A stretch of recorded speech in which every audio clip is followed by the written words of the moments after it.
Hey, gang. Welcome to another edition of the CCA Corner. Tonight, I'm joined by Mallory. Hey guys, I'm here as usual. I only have one working arm. I just went through surgery, which means I'll have lots of time to dedicate to the CCA corner and to the CLC and to formator arbitration. So we'll probably have more stuff coming out soon because of my now vacant free time. So have that to look forward to. I'm doing okay. We are also joined today by the man, the myth, the legend, the great James Henry is with us once again. James, how you doing? I'm doing fine. That is too kind of you, but thank you very much. And we definitely are praying for your full and speedy recovery. All right. Yeah, I appreciate it, bud. But yeah, James had messaged us, said, "Hey, it's been a minute. Let's all get together again and do some more CCA talk." And I said, "That sounds like a great idea." So here we are. Morris, I know you had a little bit of a game plan here today. You want to kind of see what we're Yeah, doing? I figured with you being a one-winged dove, uh, I'd try and tackle this one. So, cranked out an outline. So we're gonna cover first a little bit of an update, and we're gonna get into some education stuff, and then we had some people submit some questions. So we're gonna bounce those off Mr. Henry, if that's all right with you, sir. Absolutely. Awesome. So I think first off, it's been a minute since we talked. A lot's happened. I think we got a new president since we talked last, and like we still got the same. You don't have to say it, but I will. Dog shit president. Of the NALC. We still. He's still here. Damn it. And then push. Sorry, push through this TA that we all overwhelmingly voted down, completely ignoring the will of the membership, yada yada yada. Everyone hears that on every podcast, so I won't spend too much time on it. But I'm just saying, 2025 hasn't been around too long, but so much has happened, and yeah, what It's what's only what's new with you, April. brother? Yeah, it's only April. What's new with you, brother? What have you been working on since we last talked? Primarily working on trying to keep this ship steady and restore and maintain the rights of the letter carriers. That's primarily what it has been, as we all know, as it relates to daily duties, those matters are in flux because the national president has reassigned them to others and continue to do so. But as it relates to just what's been a focus of mine here recently is trying to make sure everyone understands that you have people in your corner, such as myself, CLC, and a host of others that are here to stand in the gap and to ensure that your rights are being upheld and adhered to. And I know sometimes that when it appears that those that are in the highest ranking structure take a Mack truck and just run over your rights, that what is it that you can do? Well, I'm one that firmly believes that you stand even when you are in the face of overwhelming odds, you still have an obligation to stand. And so those things that not only myself, is one of the reasons why I'm on here tonight, because I want you to know that I recognize that no man is an island. I can't do everything myself. Nobody can do everything themselves. It takes a collective effort. And as I often say, and we have heard over and over again, the union is the membership. The membership reigns supreme. So I have been focused in on being a drum major for right, the drum major for contractual and constitutional adherence, even when it causes those that disagree a lot of agitation, then they're just going to have to be agitated because right is right and wrong is wrong. And if you don't stand up for what is right, you are as wrong as the wrong itself. And there is no two ways about it. So, with that, I am going to continue. to do what I know is to be the right thing to do. And I have a purpose along with you guys and a host of others, like I said, to ensure that the Constitution are not just ink on paper, that our contractual rights are not just ink on the paper, that our leadership understands that they have an oath that they must live up to, and that is to faithfully execute the laws and the duties of their oath. So hope that that gives you a little insight as to where my focus has been here recently. Awesome. Yeah, and I'm glad you're saying that because I want to talk about some constitutional stuff a little bit later. But I feel like we should get into some education because like you've been looking out for and and taking care of letter carriers for your entire career. Like you were one of the first. Sorry, New I'm a resolution CCA. team. The resolution team. That's what I was. Well, Yeah. There's too many. let me put it in. There's too many The absolute abbreviations. first, Yeah. the absolute first on the West Coast, the dispute resolution team. Everybody, and this is not breaking my arm, patting myself on the back, but just to understand the depth of my experience and going and being around what we have in our collective bargaining agreement right now was not Article 15 wasn't as it is constituted at this present moment. We had step one, two, and three. There was no joint combining of the files. There was not everyone had their own individual manager had to write decision letters, things of that nature, in different time frames for appealing. What myself and others did during a pilot program back in 97, 98 is what that success of that program is what prompted the national parties to incorporate that and revise Article 15. So I'm very proud of the fact that I was in at the ground level there. And so that's why sometimes it's a little disheartening to see some of the principles that that were envisioned and were actually embodied by the individuals at first to be given away to time and passed over right now. And that is again contractual compliance. So yes, I've been around for a minute, Matt. Yeah. So no, and that's awesome. And so like you're the first you're the first one to do that. So you've been looking out for carriers for a long time, and you got a great record at arbitration, right? Um, so one of the things, because we want to, the last time we talked, we were getting to know you a little bit more. Now that we know you a little bit more, I want to get into some education stuff, and you're the perfect person to talk to about this. So Yes, sir. let's for instance, in a wild alternate universe, Badmouth gets in trouble. If you can imagine, Badmouth gets in You trouble. never, No, never. no, no, no, no, no, no. Allegedly. Uh, so, uh, so I want to know kind of, and I want to talk to you kind of about how that works from a CCA's perspective, and like how our CCAs can be good, because you want good witnesses, and you want good grievance, someone who is grieving a process. You want them to work with you because you're a team, right? So I want to get into some of that, but before we do that, I think we should throw to ads, right? Sorry, guys, we got to throw to our wonderful sponsors. Today's episode is brought to you by not skipping your breaks.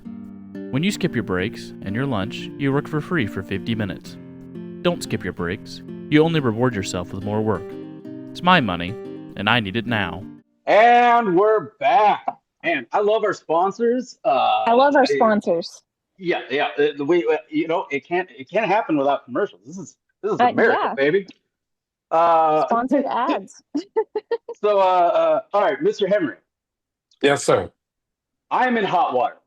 I just got in trouble for something. And they just, I got a message on the scanner because I don't answer my phone. CCAs do not answer your phone. You don't have to, don't do it. I got a message on my scanner telling me to return to the station. I return to the station and I am told that I'm going to have an II. What? I am in, as Richie Ray calls it, the hot house. Um, Okay. what what are can you give me kind of a rundown on like what my rights are in that situation? Um, Okay, first of all, let's clarify. Are okay. you in your 90 days in this fake situation, or are you out of your 90 days? I'm out of my 90 days in this situation. The 90 days Okay, question, I think we should definitely tackle, right. but without For seeing a for new. for clarification, Okay. individuals who are in their 90 days don't really have as much union representation as those outside of their 90 days. It's just the way it is. I think it's horse poo. But yeah, we don't have a whole lot of say so when it comes to carriers in their 90. The new contract has this whole like mentorship program, and that whenever a CCA is separated, it's supposed to be a discussion and all that, but it doesn't do a whole lot of good. We should have If had it's we should have had the right for CCAs to be represented day one, if you ask me. But anyway, yeah, so I you're out of your guess 90. You now have union representation. all right. So I got my union representation. My man, Mr. Henry, is there. I'm about to go into my II. Mr. Henry, what are my rights? What's going on? This is my first time getting in trouble ever. Oh, absolutely. Now, we want to make sure that it's just not the 90 days, it's the 90 days and 120 days. So the 90 uh, work days, 120 calendar days. So Yes, Right, sir. right. CCAs have what's called an evaluation period. It's not technically a probation, but it essentially works out to be the same. With Yes. that being said, what should instantly occur is that if anyone that is called into an II with management, they have an entitlement, particularly under the circumstances that you just outlaid, to have union representation. Now, that doesn't mean that you get to say, I'm not going to go into the room, but you don't have to answer any questions until your union representative have arrived. Now, there is what's called the wine garden rights, which is enumerated into our or included into our uh, Joint Contract Administration Manual, our JCAM. And it is something that entitles an employee, if they reasonably believe that something can lead to discipline, that they will be entitled to union representation. It doesn't Yes, have sir. to necessarily lead to um, to discipline. But if the employee, the standard is that they reasonably believe. So if someone starts asking you questions, I was just gonna say that. if someone If starts they're asking asking you you questions, questions, you say, stop, hold, stop the presses. I need union representation right then and there. But in here, you indicated right off the bat, you don't even have to reasonably believe they have been affirmed that they're going to receive or potentially receive discipline because you indicated that management stated that we're going to conduct an II. At that point, they need to ask for union representation. And that And those questions could be anything. If you come back and your management says, "Why did you take so long on this pivot? Why were you stationary here? Why did your 10-minute break run over?" Any kind of question that you get red flags in your head. You're like, "Oh, I could get in trouble for this." That's yes, when you can request union representation. and you should request union yeah, representation. And yeah, that it's means that it doesn't matter. Management cannot offer you the excuse that, well, you don't have a shop steward here, so just come on in here and let's see and we work it out. No, no, no, no, no, no. It does yeah, not you're matter if you think that you have a rapport with these individuals. If there is no union representation, meaning a steward in that office, then there should be. some within your branch. If there is none within your branch, then a call needs to be made to the National Business Agent Office, the NBA office. Representation will be provided. And if for whatever reason those individuals aren't available that day, the next day, or possibly another couple of days because of other prior commitments, management has to wait until your representation is there to represent you. And once they do arrive, it's not a matter of them coming in there and management telling you, you need to now start asking these questions and tell us everything that you know. The union representative is then entitled to take you aside and do pre-investigation consultation, or even during the course of the investigation, interrupt the investigation and take you out and give you advisement. We've got it right in our contract, right in our J count, that the union representative is not a passive observer. So it is exceedingly important that our letter carriers, meaning particularly the CCAs, because a lot of them come in at different times of the day, may not even, it seems like it would be a situation where it is not that unusual, but the reality of it is sometimes CCAs don't even know who their union representative is because they're like two ships passing in the night. Carrier, if they're regular or something comes in the morning, they case up and they go. CCA comes in after and starts their day or whatever the case may be, or just pick up and go and haven't really had the opportunity, but they are entitled to union representation. So the first and foremost thing directly to your question is, as soon as they get in and management asks to speak to them or starts asking them questions, even if they did not indicate there was an II, as Mallory stated, they need to then request union representation, and you're entitled to union representation, and you should hold out until that time occurs. Right. And then once that occurs, once that union representation gets there, you need to defer to their experience because there may be something that management might be trying to investigate or accuse you of that could be criminal in nature. And even though you have to cooperate, even the CCA or anyone in an investigation, if it's something that's going to self-incriminate you for criminal activity, the advice would be then to just say no comment.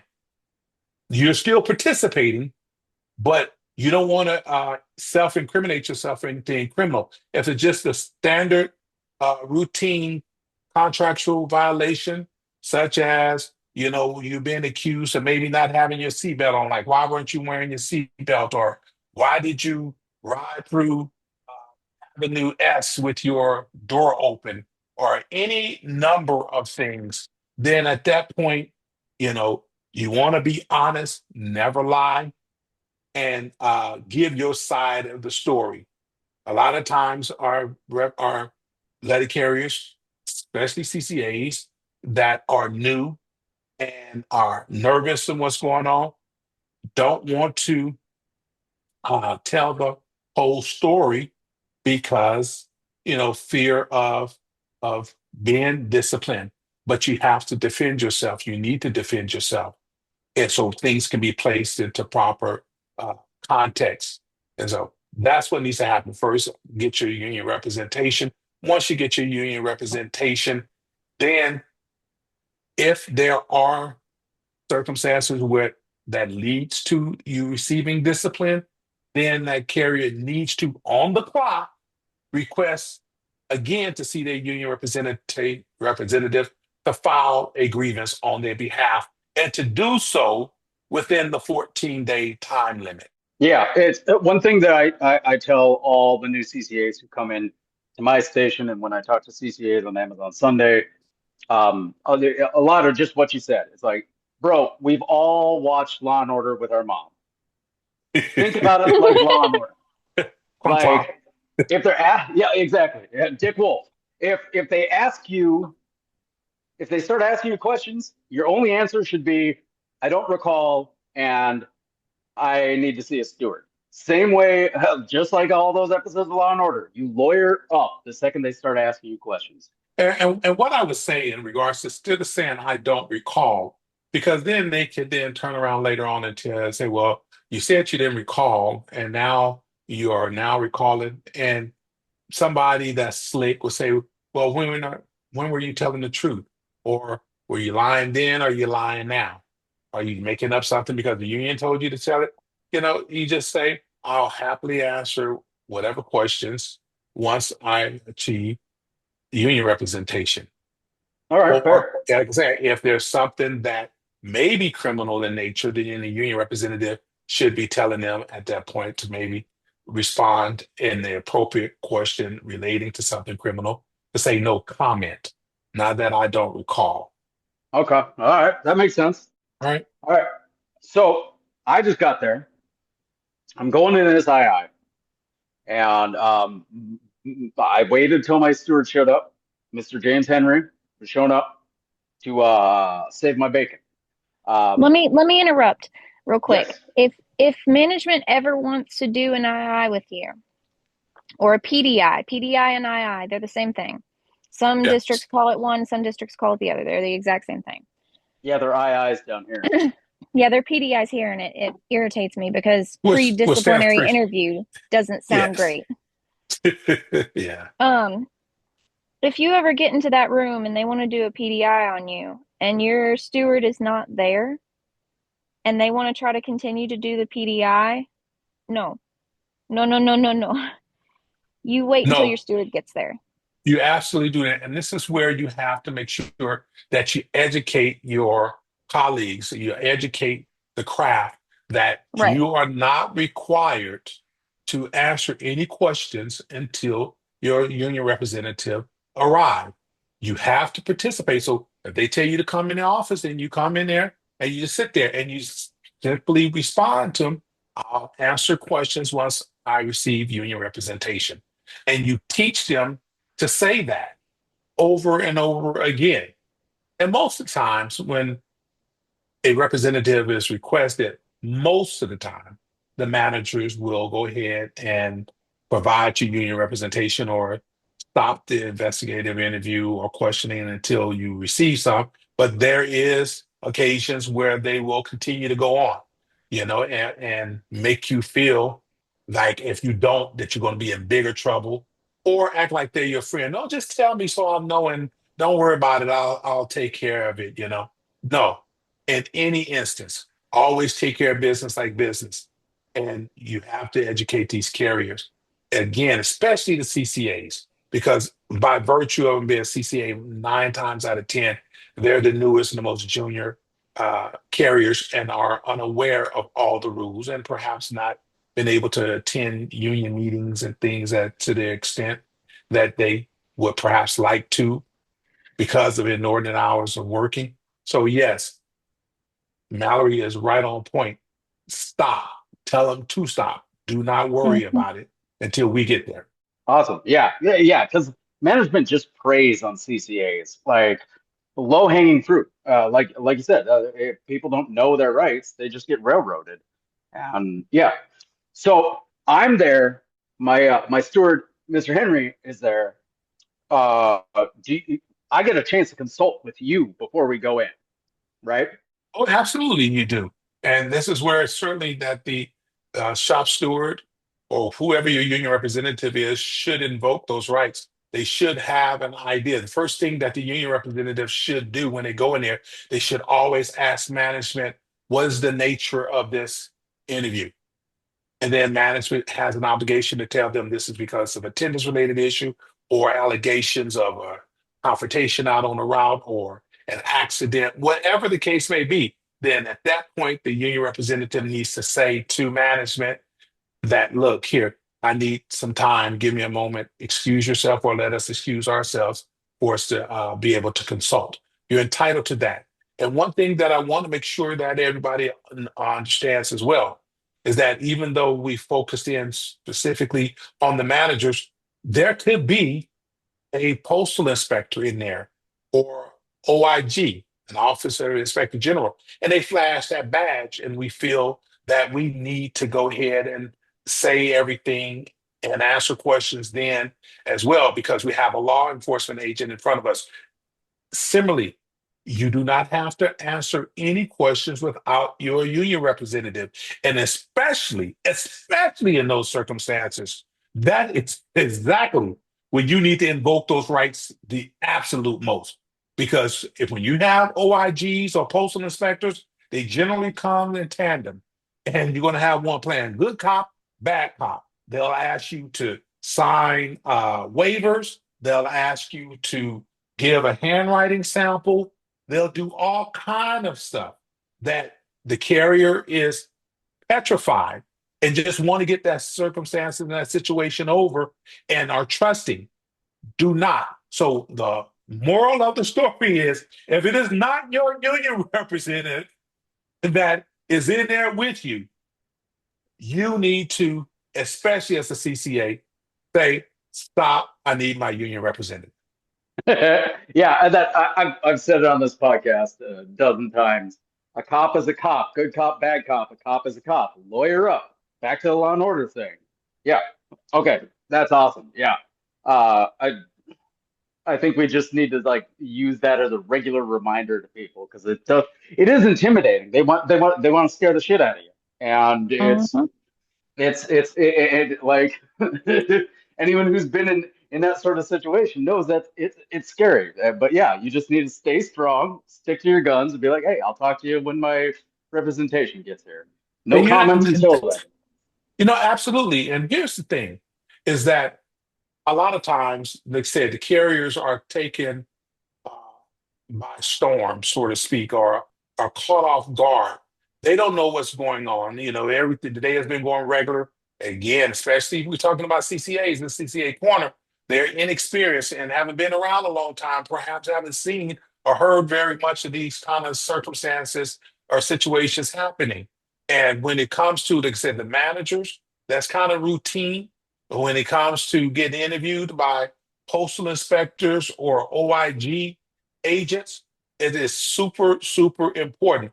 I've been I have experienced and been in circumstances where they will present themselves in a manner, meaning these law enforcement agents, as if they are arresting you.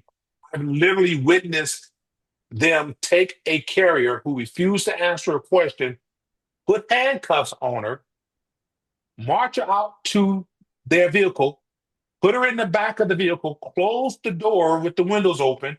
It literally is almost 100 degrees outside. And they left her sitting in there for about 20 minutes and then came back and said, you ready to answer questions now? And she's sitting there by herself without no phone call, no nothing, handcuffs on in the back of a OIG vehicle. And she was petrified, petrified. That sounds like And, a hell of a lawsuit. and they, All these well, scumbags, James, these scumbags. and the thing is, they presented it as if they were going to, as if they had arrested her. It looked like a duck, it smelled like a duck, but it wasn't a duck because you had them say, "Hey, here, you don't want to ask a question." They put the handcuffs on, and put her in the car, but they never Mirandized her, right? They never gave her her rights. And this is as a union representative, where we asked this, is she under arrest? Is one of the things that, did you give her Miranda rights? And if she was not Mirandized, then she was not under arrest. That was just them bullying. And so it is ultra important that we as the representatives present ourselves to each and every letter carrier on the working floor, especially the newbies such as the CCAs, so they can have confidence and know and to give them points of contact to be able to reach us should those circumstances come to play with either management or the OIGs. Hell yes. Yeah. No, and that's great. I'm glad we're hitting this because yeah, it can be just so overwhelming. So Let me tell you, I've given the class before. They are not your friend. They are Mhm. not your friend.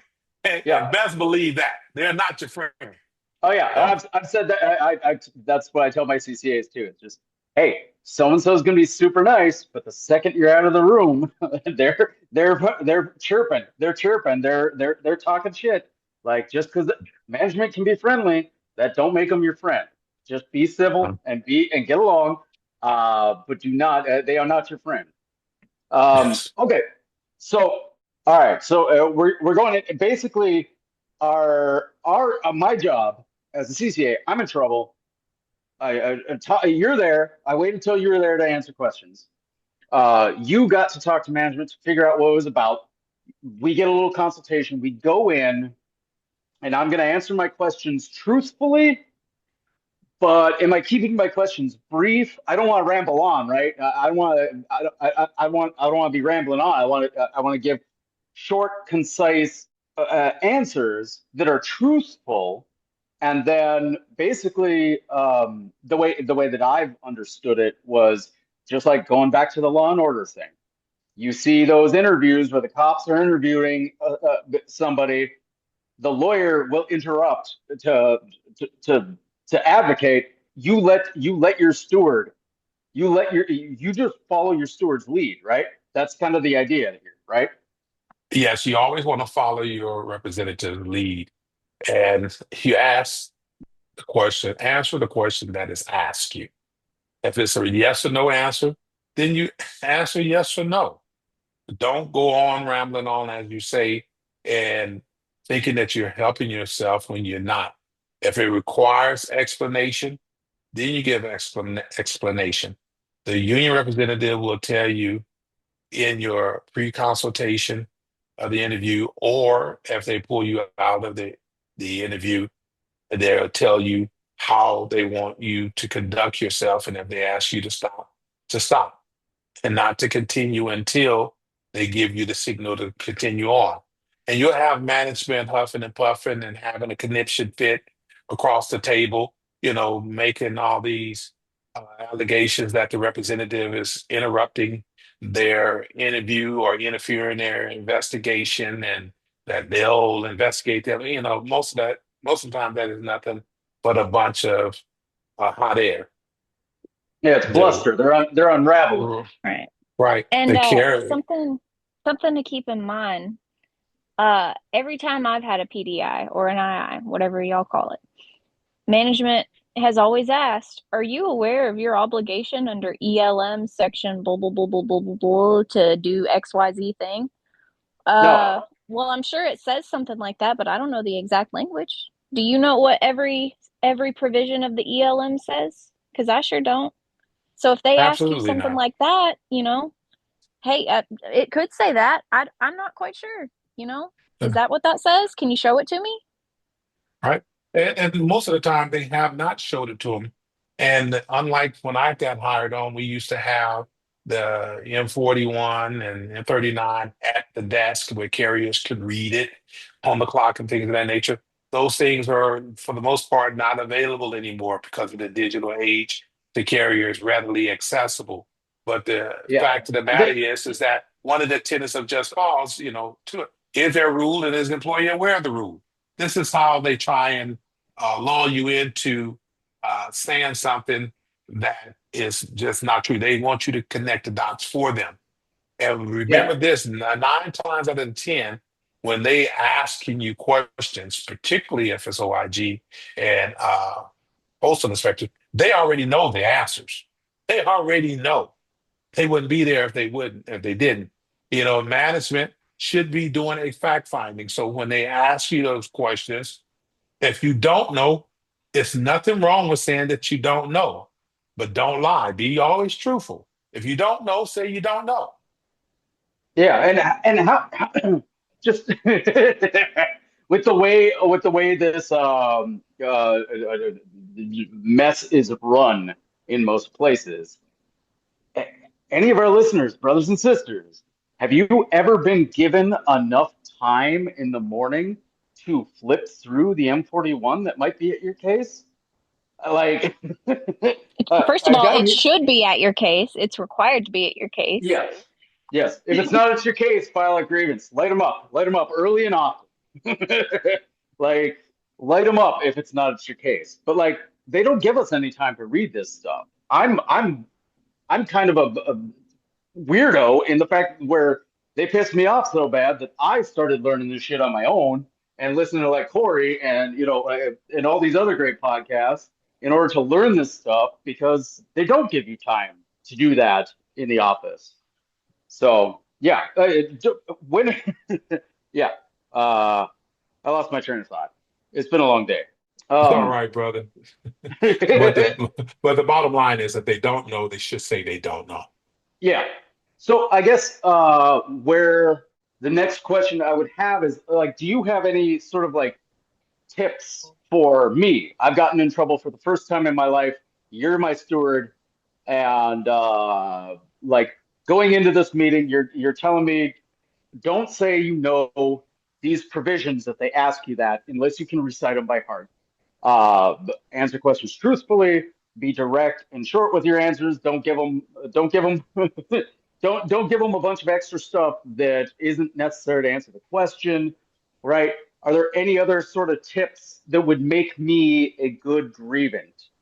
Someone who's because we want our CCAs to make our steward's job as easy as possible to defend me, whether I'm guilty or not. Um, Regardless of what it is, I want to make your job as my steward as easy as possible because the easier your job is, the more likely I am to, duck a charge. Well, it's very simple. Credibility is your currency in this job, man. Credibility is your currency. Be truthful, be honest, that and tell the whole story to your representative. When you do that, then the representative can fairly and objectively evaluate the information and make a determination if there is, in fact, complete innocence, where exoneration is the goal and the requirement, versus that, okay, this person may have unwittingly violated the contract, but it doesn't uh, deserve what it is that management is particularly maybe looking to provide to them. And we can come up with the necessary defenses and evidence to support that. For example, if you were to, if you called in a particular day, or say you left work early and management issued you some attendance related discipline, and you left work, say, 3 days in a row early. Now, management says that, all right, you have um, three pieces of, not three pieces, but three absences here, unscheduled absences. And just at first blush, an inexperienced steward may say, well, hey, they have three unscheduled absences, that is. Well, did we find out whether or not that carrier, what was the reason you ended up going home? Sometimes people may not want to tell something because it may be embarrassing. It may have been something due to due to some type of medical condition that will be covered under FMLA, you know, or uh, it just, those circumstances happen all the time. So it's important, particularly, I know we all know when it comes to medical instances that, you have the hip and you have the privacy, all of that going on. And so a lot of times people won't tell you the full story.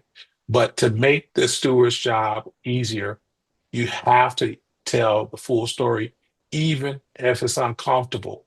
And that would be with, even if something happened out on the street, you don't say no if there was a confrontation with a customer, that I did not have a confrontation because you think nobody did, you didn't see nobody else that was around. But they go out there and get the video off of some ring door, you know, and from another neighbor's home, and it finds out that you're lying, even if the customer or whatever, the patron, attacked you, your credibility is out the window, and therefore the other stuff just don't matter at that point. So credibility is your currency. I cannot emphasize that enough. That is how you make the representatives' life easier, and by extension, make your life a lot easier too. Because I cannot, you cannot tell me, Mallory, that you have a headache and I give you an aspirin, but I notice that you continue to have an issue and you really have a stomach ache when I should have gave you some Pepto-Bismol or something. I'm subscribing to the wrong thing. I'm making the wrong defense. And it's not no big deal long as we know what we're dealing with. So always be straight and honest. Awesome. Yeah, and I think that covered one of my other questions because I was going to say, what's if you have a different approach to defending someone if they're guilty versus if they're completely innocent and it's just a fishing expedition. But it's kind of it ends up you touch on that. The idea is to get you off the hook altogether, but there are also mitigating circumstances that make it we can blunt some of that Yeah, discipline. there's if your steward's not representing you, even if you're guilty, you've got a bad steward. Your steward should represent you regardless. That's what stewards are for. We're here to represent the carrier, regardless of their alleged act or if you like them or not, or anything of that nature. I've got a friend, and I'm not going to say where this is, and I'm not going to say who this is. I've got a carrier or a steward that I know who's defending a carrier uh, who is in trouble for using the gas card incorrectly and essentially, stealing from the postal service. But he has caught management with issues in their procedure, things that they've done that have not been procedurally sound in their removal of this carrier.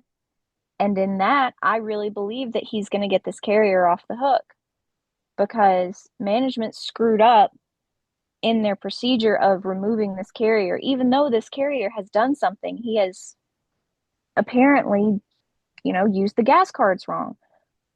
But if management doesn't do it right, then your steward can defend you and your steward can say, hey, this isn't like you're not doing it right. And it's basically saved this carrier's job. Your steward's going to be there to help you. I'm sorry if that didn't make sense. I am so tired. No, But no, but you're right on point, Mallory. Let me point this out to you. No, you're right on point in that we are representatives, right? We're not here to supplement our judgment or place our moral standards onto someone else. We're here to follow and uphold the contract and to make sure that management is holding and adhering to the contract. It's not what they know, it's what they can prove.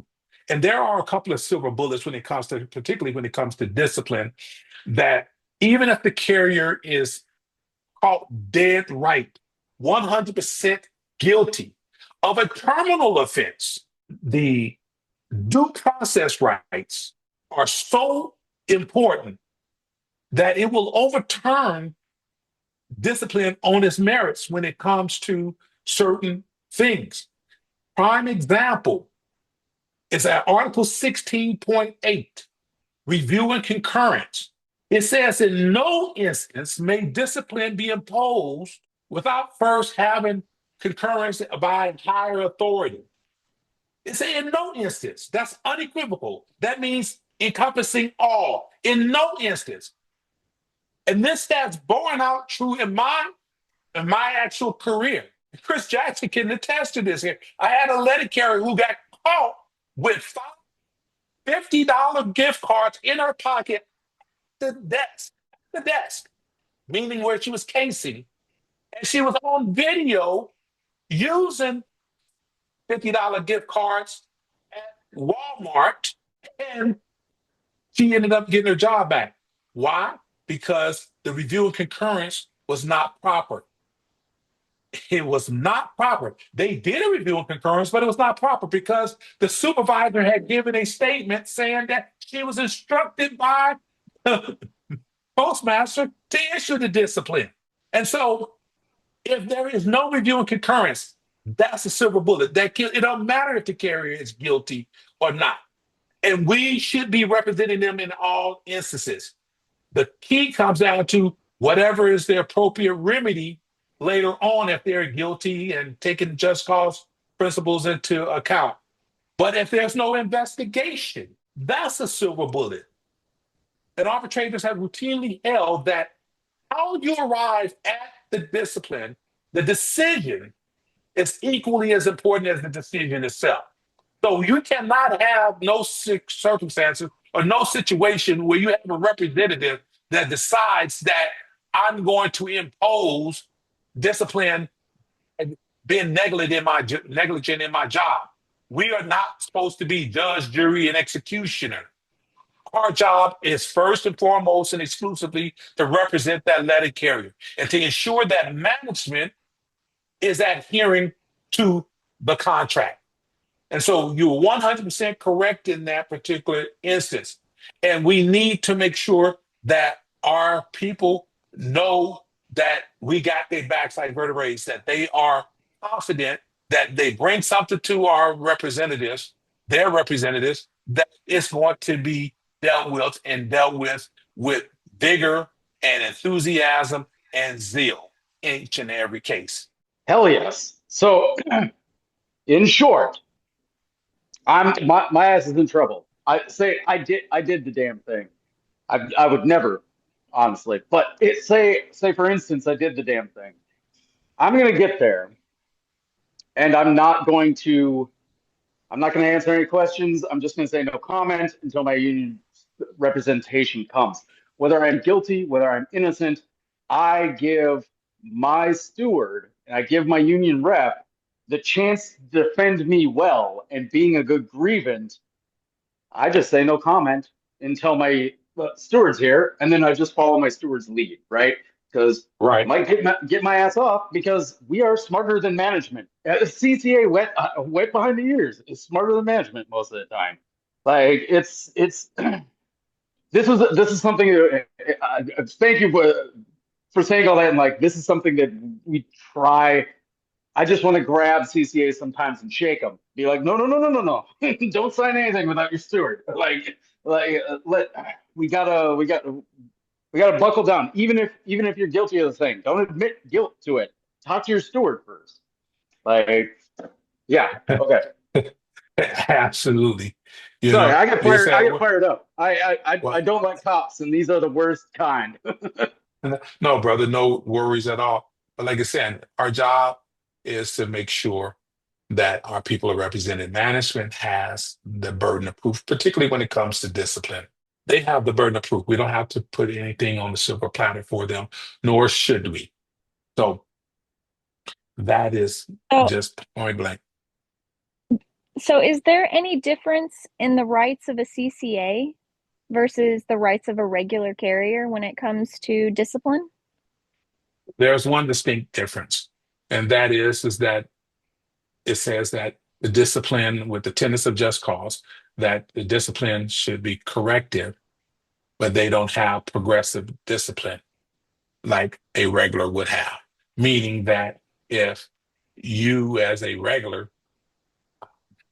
theoretically, if you were to get caught riding with your seatbelt off, theoretically, management could go ahead and issue them a notice of removal because they can discipline them and it doesn't have to be progressive.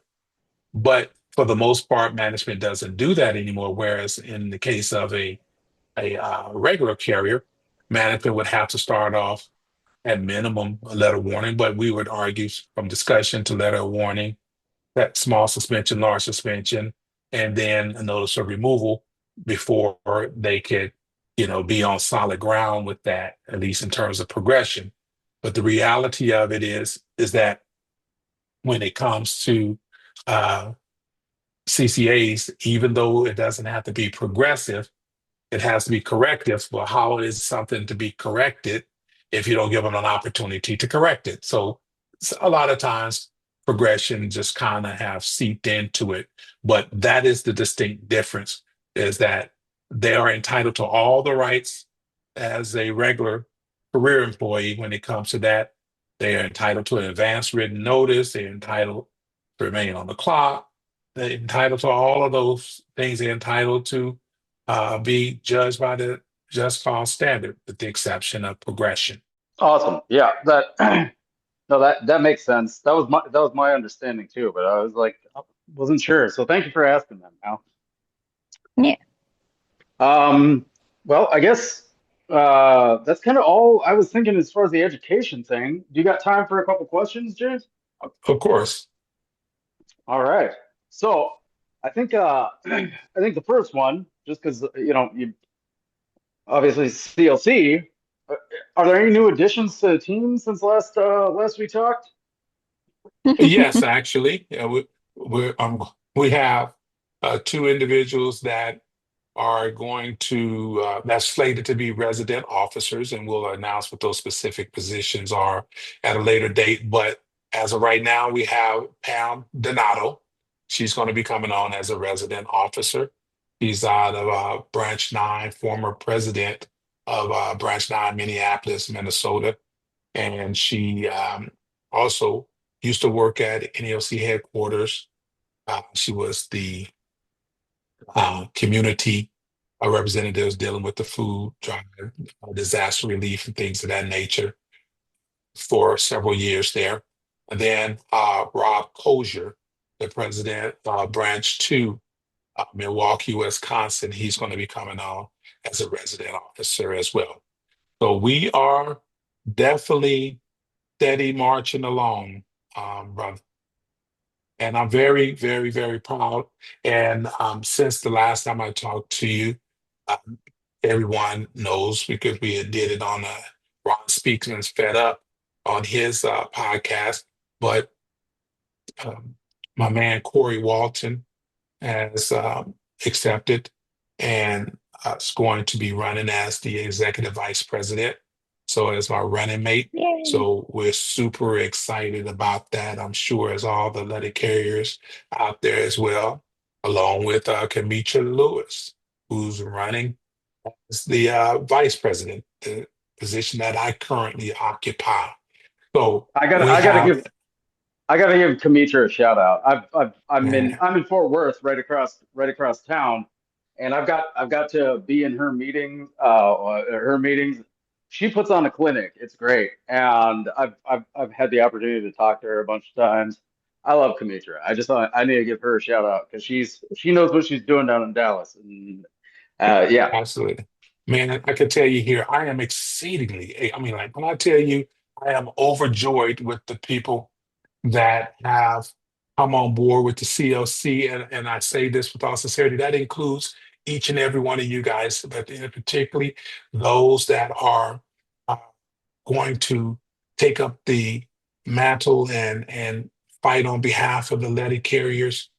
These are proven warriors. These are just people with aspirations, because of some some higher level uh, position and prestige. These are people that are about the letter carrier's business, that are saying that we are going to stand and lock arms and arm, stand shoulder to shoulder, and we're going to fight on behalf of the letter carriers. And when I'm telling you fight, we're talking about down to the last man or woman in every single instance. And this is something that why I wanted to come on here again today, and it won't be the last time. It's because I want the CCAs to know that a lot of you up there are feeling as if you are second class citizens. And what happens here has been my observation is that because previous to CCAs used to have casuals and you had even before uh, the casual, after the casuals, you had the TEs, you had these at will employees, so to speak.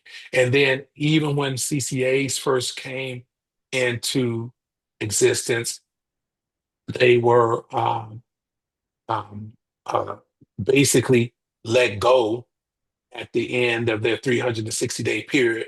if management didn't like you or you was accused of not cutting the mustard with the job. And sometimes the CCAs are, like I said, treated by management and perhaps not given the level of importance, even by our own representatives sometimes, that they should be given because, you know, looked at somewhat as a supplemental employee, but you're not supplemental employees. CCAs are an integral part of the letter carrier craft. CCAs pay full union dues, just like every single letter carrier, whether you're a PTF or career.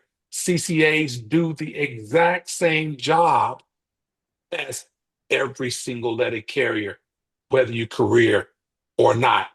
CCAs come in and endure the same level of of, of work. It's just work harassment when there is that, and frustration as anyone else. And I want you to know that that is something that is noticed, and uh, it is even important to point out that I believe that the CCAs certainly should have a better living wage than what we have right now. Should have a living wage. CCAs, there's a difference of approximately $30,000 between the CCAs and the top letter carrier pay. There Yeah, I'm gonna is tell you. no, I'm gonna tell you, James. I sell plasma twice a week. Like, yeah, I've heard people say, yeah, selling blood, and I've heard I about, got CCAs reaching out to me asking me how to do that. Like, well, I've literally been telling people how to sell plasma. Like, it's well, gross. This well, sucks. here's the thing. Well, and unfortunately, people within our own ranks seem to think that when that occurs, that somehow something is inherently wrong with the individual that's doing it, that that's their fault. Well, everybody can't live in the middle of the country. Everybody can't live in the low income areas of the country. Mail got to be delivered everywhere. Where your home is at, is where your heart is at. And the reality of it is that we as brothers and sisters, is what we call the family, we're supposed to look out for one another. And so therefore, we should be making sure that those on the bottom end, in this instance, the CCA of the pay scale, should be taken care of as much as those that are at the top end. There's just no two ways about it. And I cannot express to you or overstate to you how important I believe that it is for CCAs to understand that there is no there is no difference in your worth than there is there for a career carrier. The only difference is that one has been around longer than the other. You do the same job. You're dedicated to the same extent. Look at you, Badmouth. You're on here and you're being an activist. And one of the things this here is that hopefully come the next collective bargaining agreement, the negotiation period that we have, that we're able to make up some ground. If not all the ground, at least some of it, and go from there and go back and get the second half later. But we need to make sure that our CCAs are taken care of. We need to make sure that they're not treated like they're second class citizens on the workroom floor because they're not career. Because unlike when the first iteration of CCAs, management don't get to just let CCAs go because they don't like them anymore. You have a perpetual hiring, because of the advancements or strides that we made, but it's still not good enough when you're not receiving the benefits that you should receive. When you're unable to take care of your own self and be able to do all the things that as you've become accustomed to seeing your fellow uh, letter carriers partake of. So just I want to encourage you to stay encouraged. Understand that we will be fighting on your behalf and trying to make a difference, a substantial difference in your treatment and in your wages.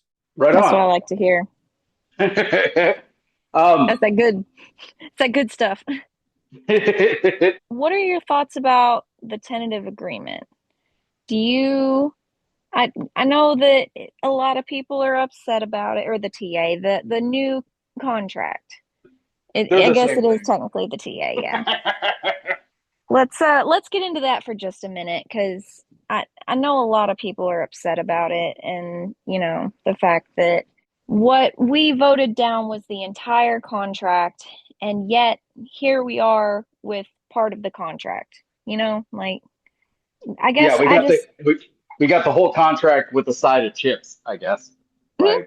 Like, And I know this has kind of been beat to death, but we have a different listener base perhaps than other podcasts. CCAs are listening to this specifically, and no other postal podcasts. There's people who do that. So I figure let's kind of talk about that just a little bit and get the James Henry point of view on all that.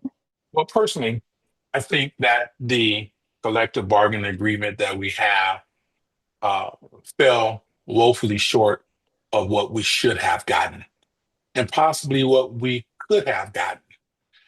Certainly, again, that we should be, you've heard me say this before over and over again, that letter carriers, which are CCAs, okay, should be leaders in the industry when it comes to wages, benefits, and working conditions. In this instance, the CCAs are still making less than what is necessary to be able to take care of your basic necessities. I guess Badmouth had indicated, Morris, my man, talking about selling plasma and others that I know have to go get a second job and do all these other things. And then we often liken it and reminisce it to uh, the the I guess incentive 1970 to go out on strike, and some of them, some are our brothers and sisters saying, well, then maybe that's what we should go ahead and do.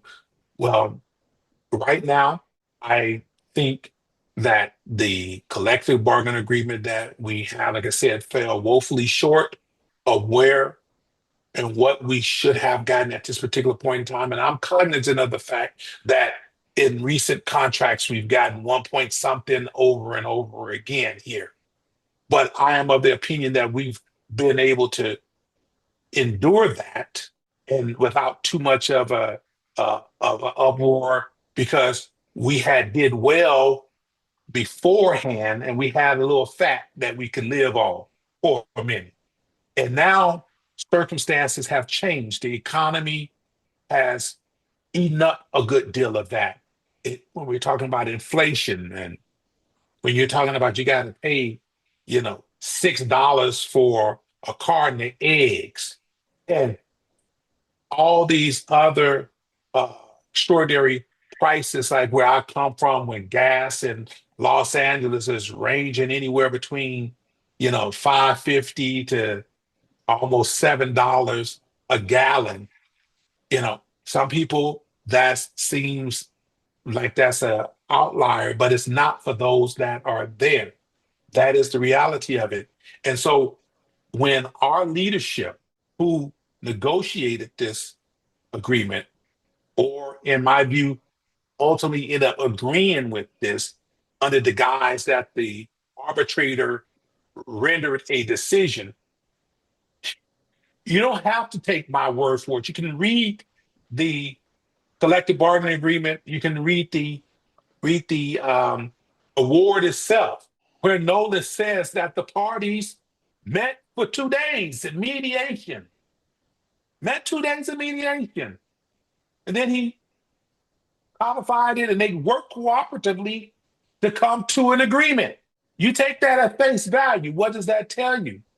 that tells you that he's What? in bed with him. That's what it tells me. I Well, like the Mm. thing it. is It that, took it took longer for me. It took longer for me to fight a parking ticket.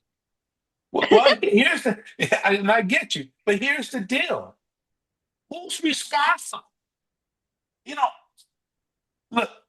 And this may not be the best of analogy, but if you have a, a situation where two friends have a disagreement over some stranger saying something inappropriate to them, most of the time we're going to take the position, yes, that's a stranger. They shouldn't have said that, but you're my friend, or you're my brother, you're my sister. You should have stood up and defended. You're my husband.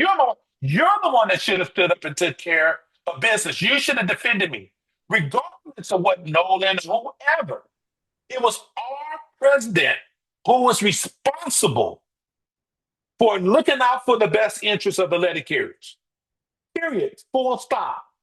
And the fact of the matter is that when it came down to it, our letter carriers, the active letter carriers, voted by 71% overwhelming margin to say no, that this tentative agreement that you're proposing is rejected in its entirety. Those votes only had accept, reject. It didn't have what do you like and what you didn't like. Accept or reject. It was rejected. It matters not how I felt about it, meaning if I'm the one that's responsible for negotiating, what matters is I'm supposed to follow the will of the letter carrier craft, the membership.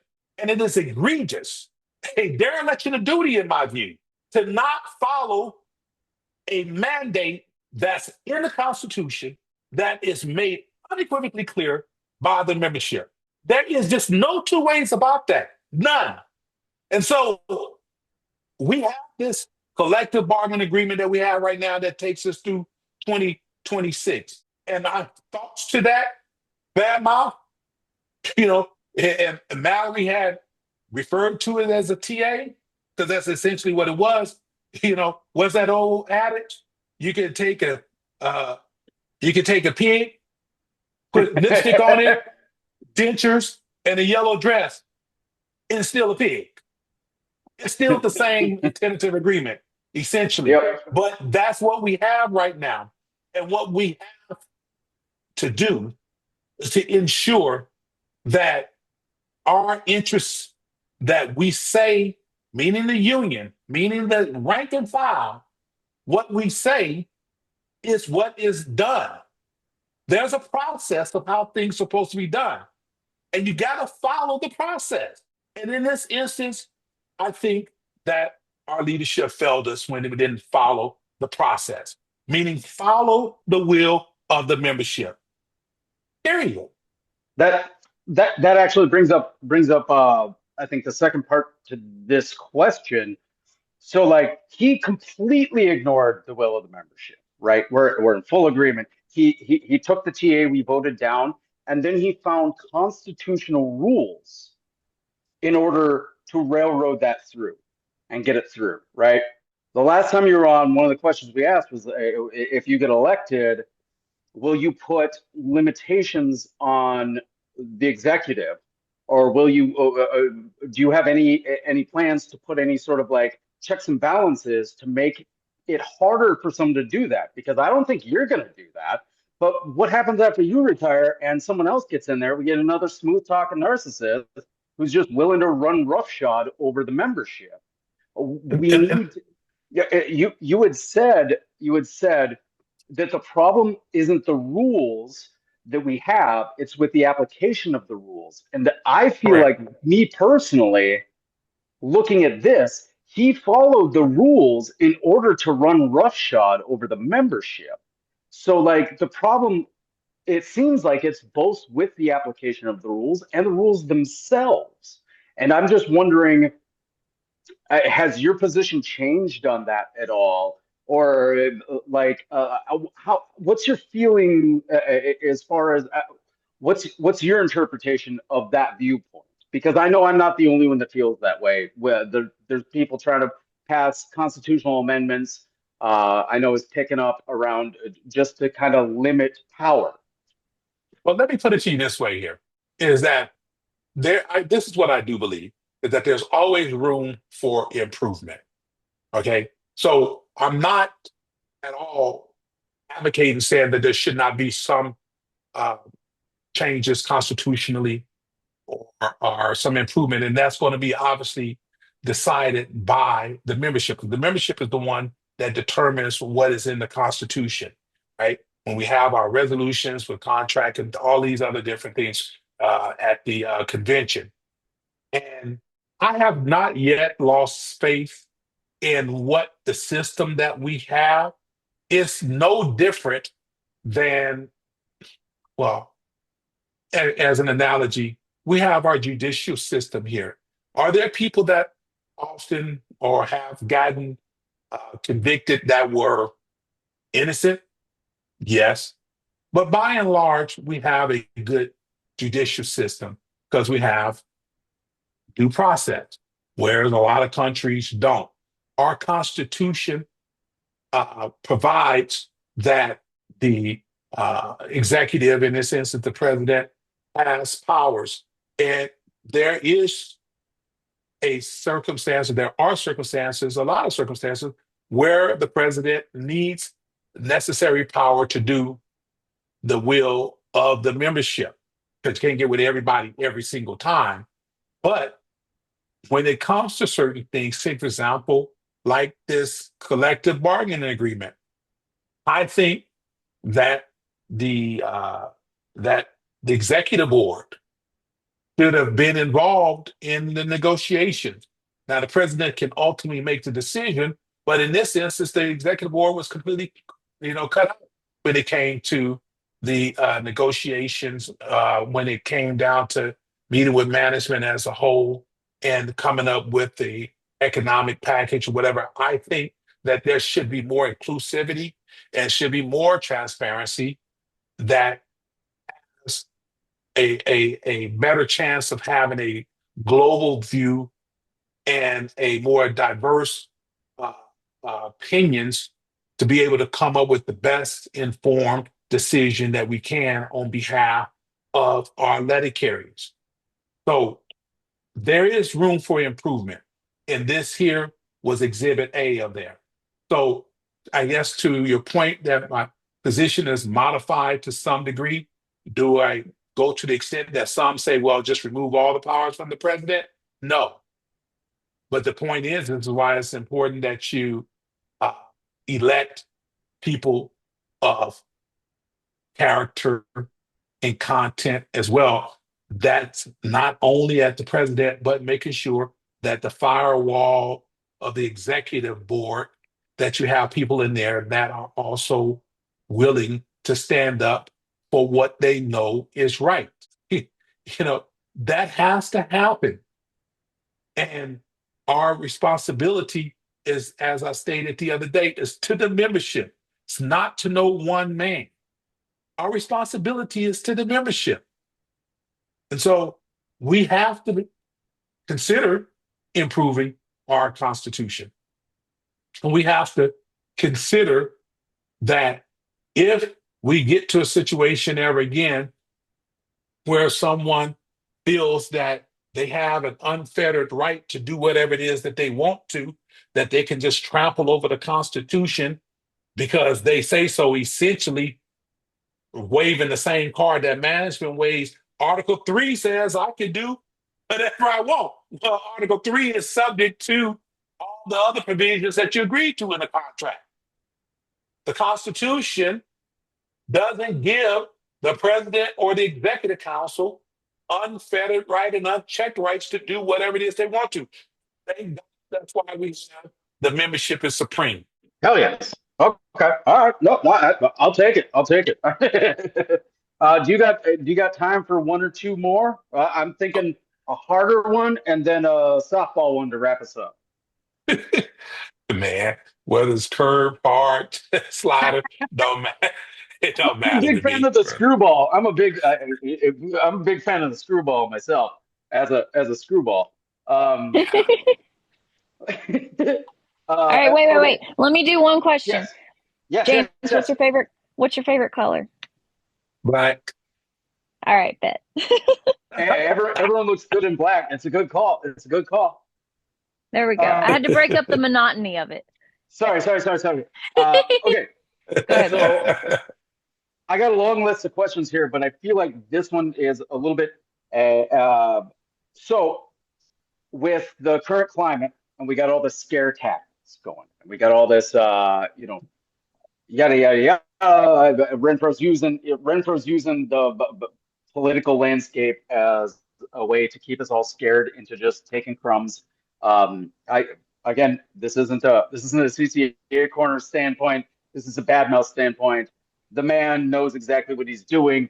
But in any case, should we? We're in this situation where we gotta be asking ourselves this question, and I feel like it is naive to not ask ourselves this question. Should we lose collective bargaining rights, right? Our contracts stripped, the powers of our union goes from toothless and afraid to just afraid and hiding entirely, and we lose our collective bargaining rights. Does the CLC have sort of a game plan, like a break glass in emergency sort of game plan for that?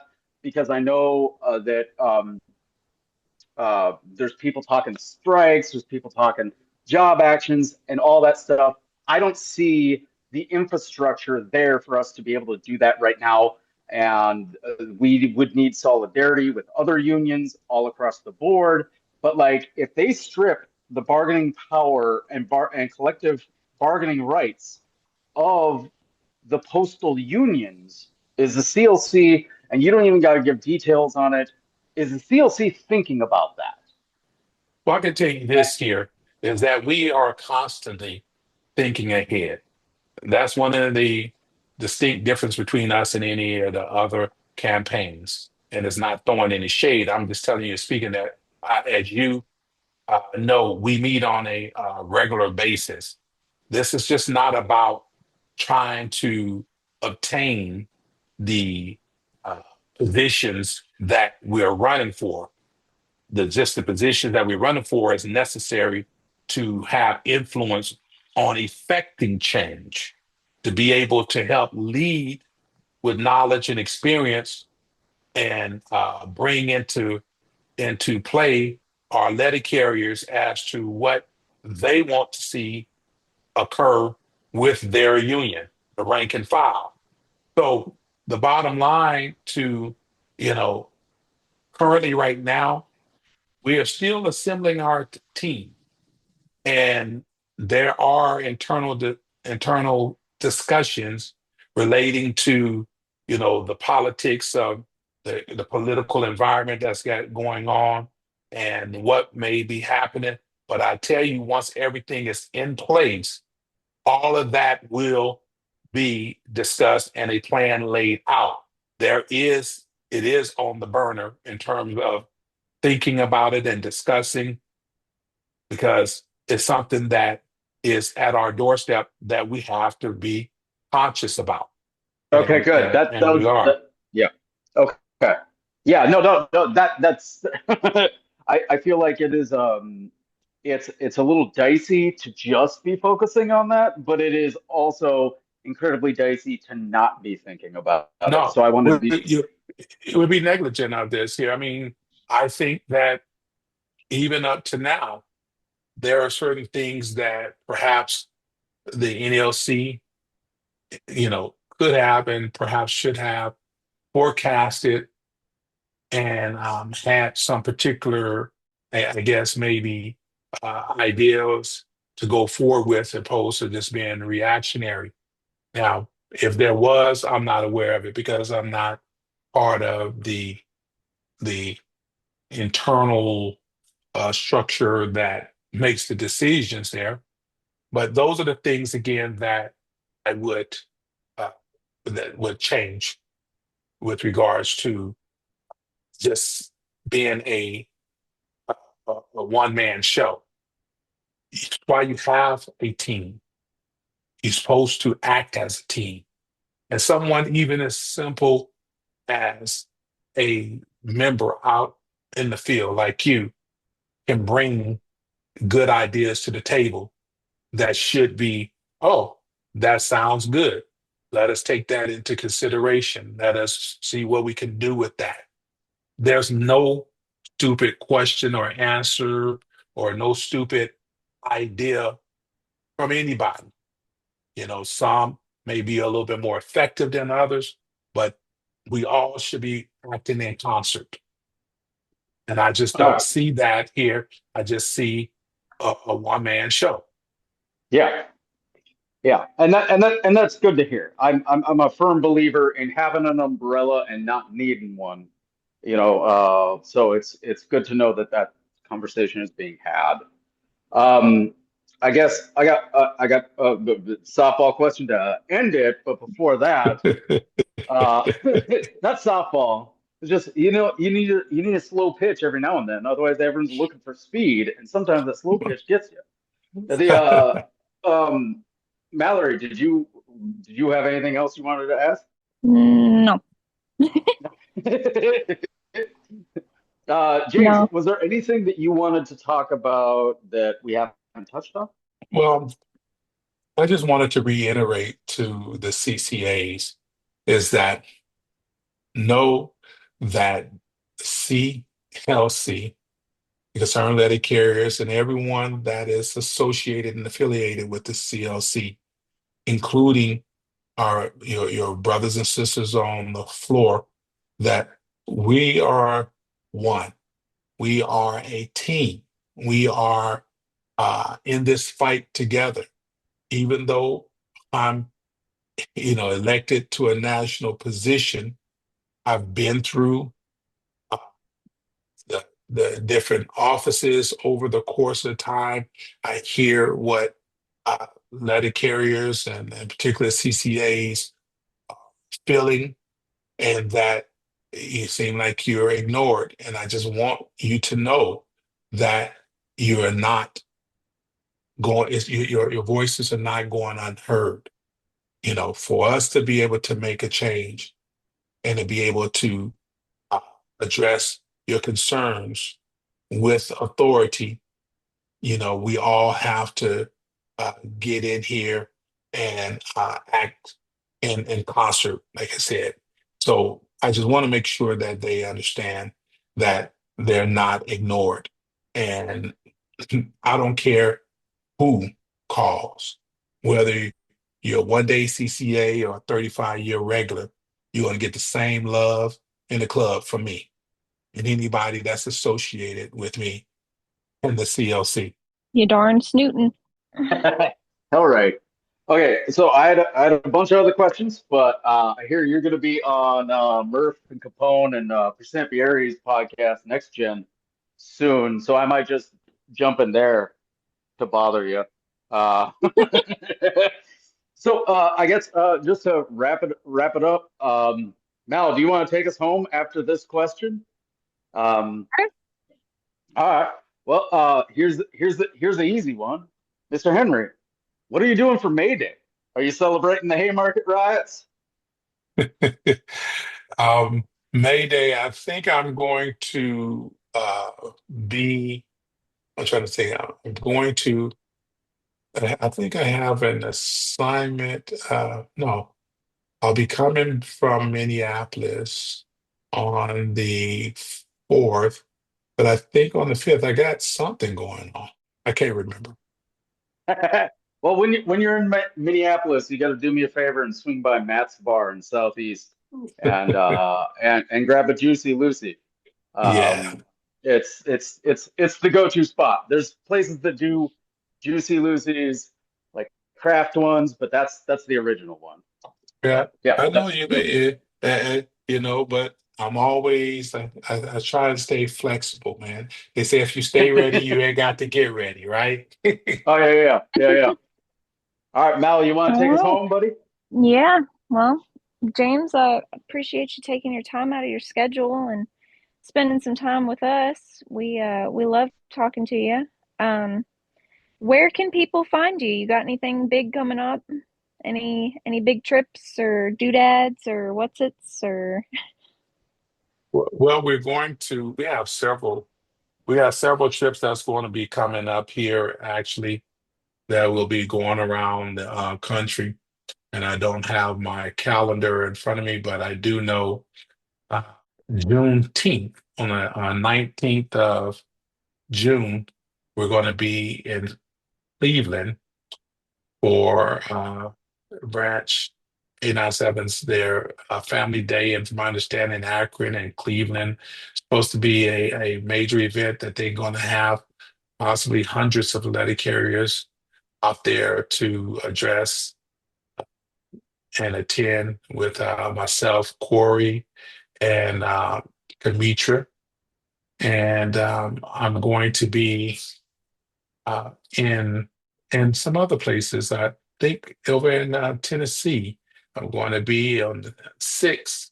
I'm going to be in Nashville at our branch, and well, actually Knoxville at their branch meeting, and on the 8th in Nashville of May, and other places, So there are a host of places going on, and without my calendar in front of me, it's hard to recall them all. They kind of get jumbled up.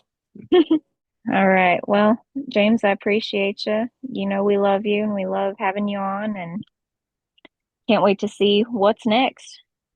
Hell yeah. Absolutely. The thing is, and I have to tell you, I love you guys immensely. You guys are Mm. so fantastic, and you're doing God's work. When I say that you are touching a base of our letter carriers that, as I said, some of them feel like they've been ignored, and for you to show them the love and attention and address their particular needs is super important, um, because they are in need as of right now. Everyone needs to get, a piece of the pie, but in this particular instance, and you often hear me refer to, analogies in the Bible. In a parable, does the shepherd leave the 99 to go find the one sheep? And the answer was yes, because they're in need of help at that particular point in time.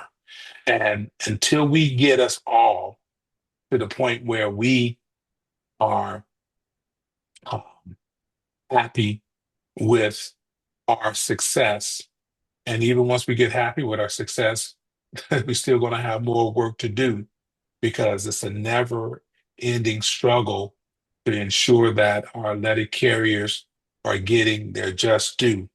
So, to my CCA brothers and sisters, in particular out there, know that you are thought of. I feel you, see you, hear you. Everybody with us, see you, feel you, and hear you as well. Love you guys. My man Cole, my man Badmouth, and Mallory, you know, nothing but love in the club for me. Much love and respect. All right. Same to you, bud. All right. Same to you. All right, All guys. right. Thanks for All right. listening to another episode of the CCA Corner. Again, I am off of work for the next foreseeable future, so definitely expect us to be recording something very soon because I actually have free time to like read outlines and put info together. So we'll have some stuff coming, I promise. And I All want right, to tell guys. all the CCAs and even the regular letter carriers to make sure that you guys invite other letter carriers to listen to the CCA corner. You guys are doing a fantastic job, right? Hmm. Thank you, sir. Thank you, sir. Thanks, bud. All right. All right. Be All blessed. Take right. care now. Solidarity forever. Love you guys. Love you guys. We'll see you soon.